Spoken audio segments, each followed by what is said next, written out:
Hello നമസ്കാരം. നമ്മൾ first കുക്കമ്പർക്ക് വളമിട്ട് കൊടുക്കുകയാണ്. ഇത് കടലപ്പിണ്ണാക്ക്, വളപ്പൊടി, എല്ലുപൊടി ഇത് മാത്രം നമ്മൾ മിക്സ് ചെയ്തിട്ട് കൊടുക്കണം.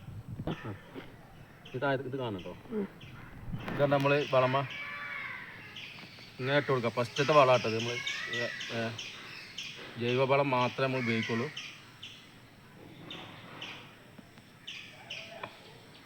ഇങ്ങനെ ചുറ്റുഭാഗം ഇട്ട് കൊടുക്കുക.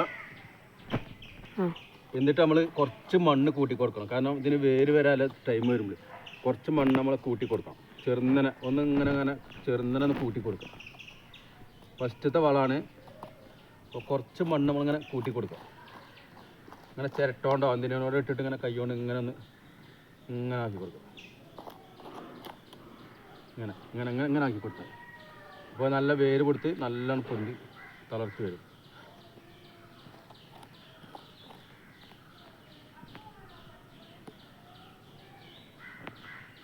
ഇതേമാതിരി കൈ കൊണ്ട് ആക്കി കൊടുത്താൽ മതി.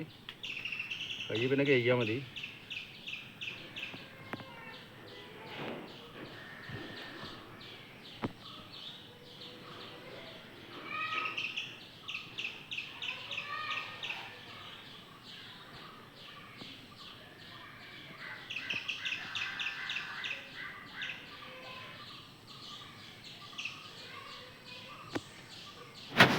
ഇങ്ങനെ ഒന്ന് കല്ലൊക്കെ ഒന്ന് മാറ്റി കൊടുക്കുക. എന്നാൽ വേരോട്ടം നല്ലോണം വെക്കും. കല്ലില്ലെങ്കിൽ തടസ്സം.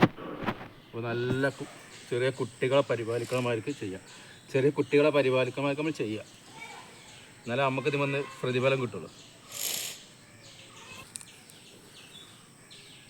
ഇതിപ്പോൾ രണ്ടാമത്തത് കുറച്ച് ഈശങ്ങാട്ടി കൊടുക്കുക.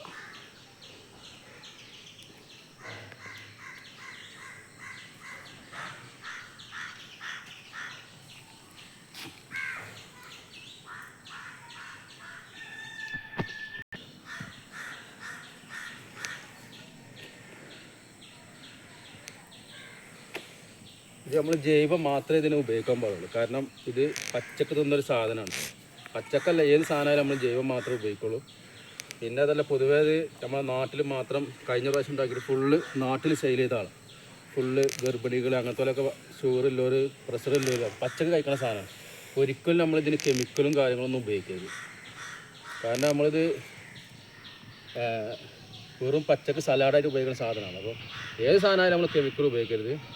പക്ഷേ ഇതിന് പ്രത്യേകിച്ചും കുക്കമ്പർ കഴിഞ്ഞ പ്രാവശ്യം ഉണ്ടാക്കിയിട്ട് നമ്മളെ നാട്ടിൽ തന്നെ ഫുള്ള് സെയിലായി. ഫുള്ള് നാട്ടിൽ തന്നെ സെയിൽ. അപ്പോൾ ഓരോ ഷുഗർ അങ്ങനത്തെ പേഷ്യൻ്റ് മാത്രകൾ 5 കിലോ 6 കിലോ അങ്ങനെ ഒരു വാങ്ങിക്കൊണ്ടുപോകും. അപ്പോൾ ഫുള്ള് നമ്മൾ കെമിക്കലൊന്നും കാര്യങ്ങളൊന്നും ഇടാതെ ജൈവം മാത്രം ഇതിങ്ങനെ ചെയ്താൽ മതി. ചാണകപ്പൊടി, എല്ലുപൊടി മാത്രം ഇട്ട് ഇങ്ങനെ ഇതാക്കി കൊടുക്കുക. വേറെ ഒന്നും ചെയ്യേണ്ട. അതേമാതിരി കുറച്ച് മണ്ണ് ഇങ്ങനെ കൂട്ടി കൊടുത്താൽ മതി. പൊയ്യൊന്ന് പൊന്തി കിട്ടണമെങ്കിൽ കുറച്ച് പണിയാണ്. നമ്മൾ കുട്ടികളെ നോക്കണമാർക്ക് നോക്കണേ. പിന്നെ പ്രശ്നമില്ല. പിന്നെ അതിൽ പടന്ന് മേലൊക്കെ കയറി കഴിഞ്ഞാൽ പിന്നെ അതിൻ്റെ പാട്ടിന് അങ്ങനെ പോകും. പിന്നെ വിഷയമല്ല. അപ്പോൾ ഇത് കുയ്യുന്നത് ഒന്ന് വള്ളിയായി കിട്ടണമെങ്കിൽ കുറച്ച് നമ്മൾ നല്ലോണം നോക്കണം. 2-3 നേരം നല്ലോണം നോക്കണം. നനയും കൊടുക്കണം.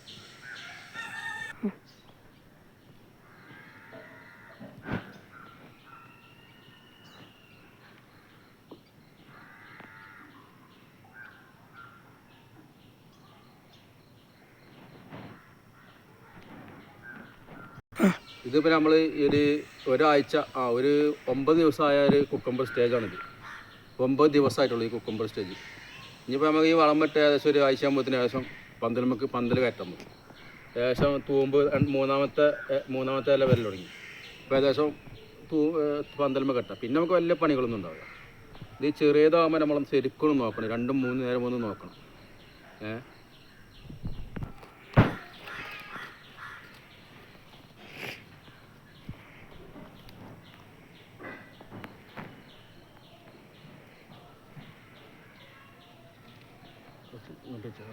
അടുത്ത് കിട്ടും.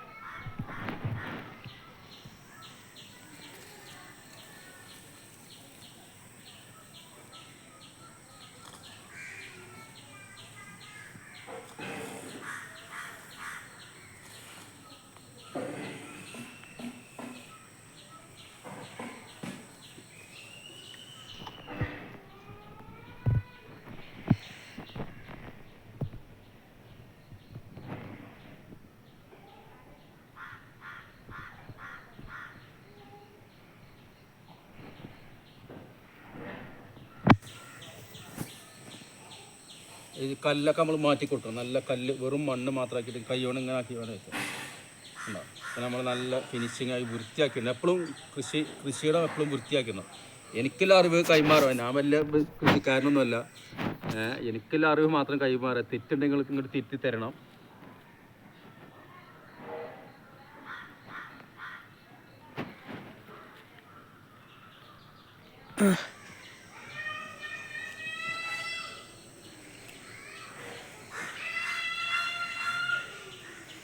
പിന്നെ ഇപ്പോൾ വേനൽക്കാലം വരുന്നത് ഭയങ്കര കൊടും ചൂടാണ് വരുന്നത്. അപ്പോൾ എല്ലാവരും ഒരു തയ്യെങ്കിലും കുക്കമ്പർ കുഴിച്ചിടുക. ഒരു തയ്യെങ്കിലും, ഒരു വീട്ടിൽ ഒരു തൈ മതി. കാരണം ഒരു 10-20 കായ് എന്തായാലും ഉണ്ടാവും. ഹൈബ്രിഡ് വിത്ത് വാങ്ങുക. എല്ലാവരും ഒരു തയ്യലും വെക്കുക. സ്ഥലമില്ലാത്ത ഗ്രോ ബാഗിലും വെച്ചുകൊണ്ട് സൺസൈഡിൻ്റെ മേലെയും വെച്ചാൽ മതി.